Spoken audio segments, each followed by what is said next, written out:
Hello mga stories, sa panahon ngayon, medyo nagkakaroon tayo ng bagyo dito. Hindi naman sa bagyo, talagang habagat dito, no? sa sa nangyayari ngayon. At alam ko na sana nasa mabuti kayong kalagayan, lalong-lalo na malakas talaga ang pagulan ngayon. So, sa ngayon, wala pa di muna tayo magkakaroon ng upload sa araw na ito.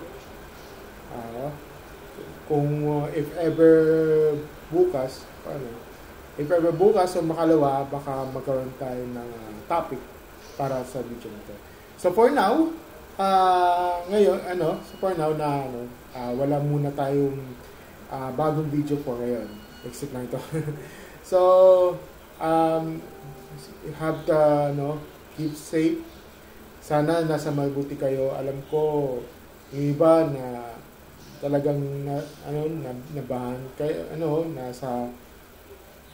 nabahan kayo or parang stranded, tsaka na-evacuate sa mga lugar nyo. No? Alam ko mataas ang level ng tubig sa Marikina area. Pero yun talaga.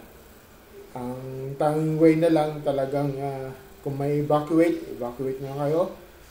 Kung nasa bahay, kailangan manatili sa bahay kayo.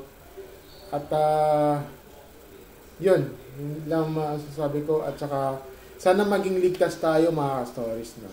So yun lang mahihiling ko sa inyong lahat na stories. Sana maging ligtas na kayo. Thank you. Yun lang naman masasabi ko. Yun lang thank you and have a great never ending story. Have a great never ending story sa inyo. Thank you, Sam.